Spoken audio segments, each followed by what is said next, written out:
Breaking news కవితకు సంబంధించిన breaking news liquor scam లో ఢిల్లీ లిక్కర్ స్కామ్ లో కవితకు బెయిల్ మంజూరైంది. మార్చి 15వ తారీఖున కవిత అరెస్ట్ అయ్యారు. ఈడీ సిబిఐ కేసుల్లో మార్చి 15వ తారీఖున కవిత అరెస్ట్ అయ్యారు. ఇప్పుడు ఈ రోజు కవితకు బెయిల్ వచ్చింది. వాదోపవాదనలు జరిగాయి. అడిషనల్ సొలిసిటర్ జనరల్ కూడా ఇందులో వాదనలు వినిపించారు. అలాగే కవిత తరపు న్యాయవాదులు కూడా వాదనలు వినిపించారు. ఇరు పక్షాల వాదనలు విన్న తర్వాత కోర్టు బెయిల్ మంజూరు చేసింది. ఈడీ కేసులో కవితకు బెయిల్ మంజూరు అయినట్టుగా తెలుస్తోంది. ఈడీ సిబిఐ రెండు కూడా కేసులు నమోదు చేశాయి. ఈడీ సిబిఐ రెండు సంస్థలు కూడా ఏజెన్సీలు కూడా కవితను అరెస్ట్ చేశాయి. కవిత ప్రస్తుతం తిహార్ జైల్లో ఉన్నారు. అయితే ఈడీ కేసులో కవితకు బెయిల్ మంజూరైంది. ఇప్పుడే సుప్రీంకోర్టులో ఆర్డర్స్ ప్రొనౌన్స్ చేశారు. కవిత బెయిల్ పిటిషన్పై వాదనలు విన్న సుప్రీంకోర్టు కవితకు బెయిల్ మంజూరు చేస్తూ ఆదేశాలు జారీ చేసింది, ఆర్డర్స్ జారీ చేసింది. లిక్కర్ స్కామ్లో కవితకు బిగ్ రిలీఫ్ దొరికింది. ఇప్పటికే మనీష్ సిసోడియా ఈ కేసులో అరెస్ట్ అయి బెయిల్పై విడుదలయ్యారు. ఆ టర్మ్స్ కూడా కవితకు వర్తిస్తాయి అంటూ వాదించారు. 165 రోజులు కవిత జైల్లోనే ఉన్నారు. కవితను ఈడీ హైదరాబాద్లో అరెస్ట్ చేసి ఢిల్లీకి తీసుకుని వెళ్ళింది. తిహార్ జైల్లో కవిత రిమాండ్ ఖైదీగా ఉన్నారు. ఇప్పుడు 165 రోజుల తర్వాత కవితకు ఈడీ కేసులో బెయిల్ మంజూరైంది. సిబిఐ కేసుకు సంబంధించి కూడా ఇంకా వివరాలు రావాల్సి ఉంది. మనీష్ సిసోడియాకు ఈ కేసులో బెయిల్ మంజూరు చేశారు.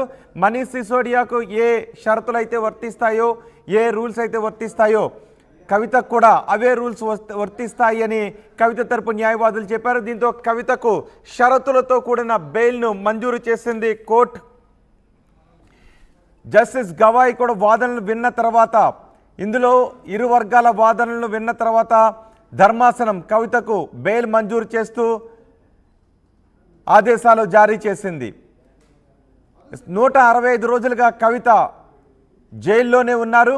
అయితే ఈడీ సిబిఐ తరపు న్యాయవాదులు, ఈడీ సిబిఐ ఇప్పటివరకు వాదిస్తూ వచ్చింది కవితకు బెయిల్ మంజూరు చేయొద్దు, కవితకు బెయిల్ మంజూరు చేసినట్లయితే ఈ కేసులో సాక్ష్యాలు తారుమారు చేసే అవకాశం ఉంటుంది అంటూ బెయిల్ మంజూరు చేయొద్దు అంటూ ఈడీ సిబిఐ కూడా వాదించింది. కానీ ఇరు వర్గాల వాదనలు విన్న తర్వాత 165 రోజుల పాటు కవిత జైల్లో ఉన్నారు. అండ్ సాక్షులను ప్రభావితం చేస్తారు అనే దానికి సంబంధించి ఈడీ సిబిఐ స్పష్టమైనటువంటి ఆధారాలు కూడా చూపించలేకపోవడంతో వీటన్నిటిని పరిగణలోకి తీసుకొని ధర్మాసనం కవితకు బెయిల్ మంజూరు చేసింది. అండ్ చాలా విషయాలు కూడా కవిత కేసుకు సంబంధించి ఫోన్ల ట్యాంపరింగ్ దగ్గర నుంచి ఫోన్లను ధ్వంసం చేయడానికి ప్రయత్నించారు అంటూ ఈ వివరాలన్నీ కూడా ధర్మాసనం ముందుంచే ప్రయత్నం చేసింది ఈడీ.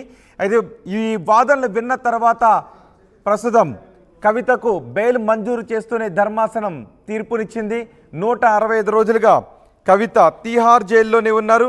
ఒక పక్క ఇన్వెస్టిగేషన్ కొనసాగుతోంది. 493 మంది విట్నెస్ని ప్రశ్నించారు కూడా, అలాగే కొన్ని ఆధారాలు కూడా సమర్పించారు. వీటన్నిటినీ పరిశీలించిన తర్వాత ఈడీ కేసులో కవితకు బెయిల్ మంజూరైంది. సిబిఐ కేసులో కవితకు బెయిల్ మంజూరు కాలేదు. ఇంకా ఈడీ కేసులో మాత్రమే బెయిల్ మంజూరైతే కవిత బయటకు రావడానికి అవకాశం ఉండదు. సిబిఐ కేసులో కూడా బెయిల్ మంజూరైతేనే కవిత బయటకు రావడానికి అవకాశం ఉంటుంది. ఈడీ సిబిఐ రెండు కూడా కవితను అరెస్ట్ చేసిన నేపథ్యంలో రెండు ఏజెన్సీలు కూడా ఢిల్లీ లిక్కర్ స్కామ్పై విచారణ జరుపుతున్న నేపథ్యంలో రెండు కేసుల్లో బెయిల్ వస్తే మాత్రమే కవితకు పూర్తిగా బెయిల్ వచ్చే బయటకు రావడానికి అవకాశం ఉంటుంది. ప్రస్తుతం ఈడీ కేసులో మాత్రమే బెయిల్ వచ్చిన నేపథ్యంలో సిబిఐ కేసులో బెయిల్ రాకపోతే కవిత ఇంకా జైల్లోనే ఉండాల్సిన పరిస్థితి ఉంటుంది. ప్రస్తుతం ఈడీ కేసులో వాదనలు ముగిశాయి. కవిత